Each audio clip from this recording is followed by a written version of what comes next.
Today's best music. Magic 89.9. Do you feel that people are too sensitive? I don't know if you're from the era where before, we weren't so sensitive, and so they call it the snowflakes. Everyone's very, very, on eggshells. With especially with social media.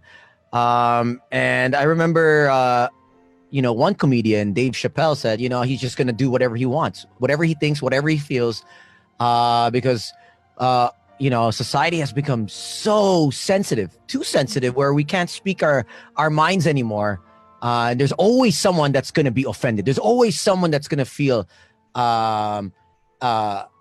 picked on, or at least instead of exclusive, instead of inclusive. There's always that one sect or one group or one person.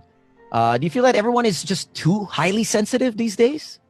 I think yes, kasi dahil sa panahon na rin naman, everybody's indoors. Yeah. And most of us are indoors, and dami nating time sa social media. And then what happens with that is you tend to magnify everything.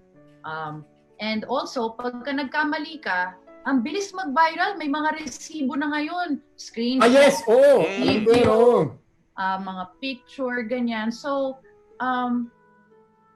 napag-usapan din namin yan last week, actually, doon sa mga ibang online discussion na ginagawa namin. Kasi maraming nagkakamali din sa LGBT community. Nagkakamali ng statement. Nagkakamali ng sasabihin. Tapos, mababash, ganyan. Kahit naman ako, I've made mistakes before during interviews where I said the wrong words.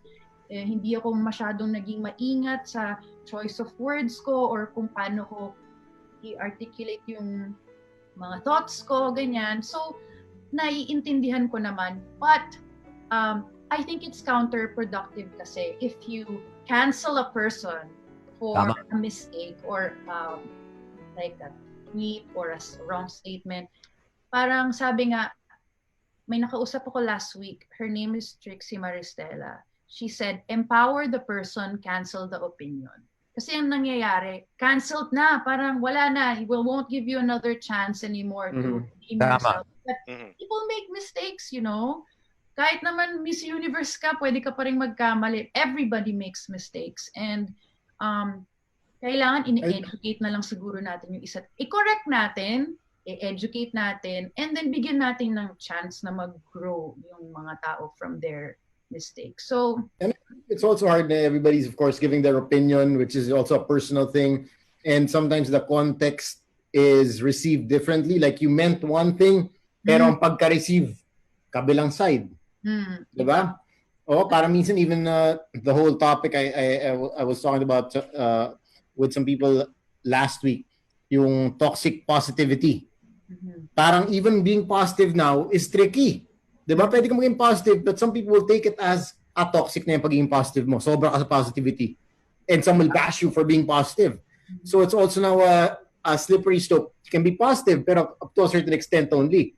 Or without, make sure if you're gonna post something positive, wala kang sinasagasaan or sasaktan sa pagka-positive mo. So it's really, it becomes very tricky and slippery also. Well, that's why we should always educate, the difference between being an optimist and being positive. An optimist knows that the social conditions happening around them are happening, but at the same time, your outlook is you're optimistic. But at the same time, you know that we are in a crisis and that people will be going through certain things, and you have to sort of empathize with what's going on.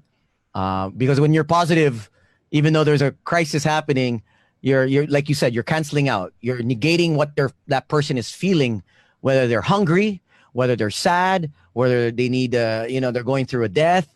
So being an optimist is more of the word I think that people should look into. Maganda, I like that you brought that up, Tones, because ang hirap ngayong sabing positive ako. Yeah. Ang hirap talaga. Masabi ko positive ako, nagwain mga tao, nag-alisan, Tones. I guess it depends on what kind of positive. It's either you're positive or you're negative. Pag sinabi mo positive ka, tapos nag-alisan. Tapos gusto mo na lang pang maging nega, Hindi. Doon tayo sa optimist na lang. Or be an optimistic optimist. person. Para sure. Oh. Because a lot of people, Yeah, wag naman teka. everyone's just gonna be triggered. Na all Nandun of ako sa them, they're bangko gonna to. get mad at you. Nandun ako sa bangko, Tons. May kausap ako sa phone. Sabi ko, guys, kahit ano mangyari, positive ako. Nagalisan mga tao. Pati yung teller, iniwan yung pera. Kinuha ko lahat. Okay, very good. That counted sa account Not ko. counted. Oh. Oh, free money.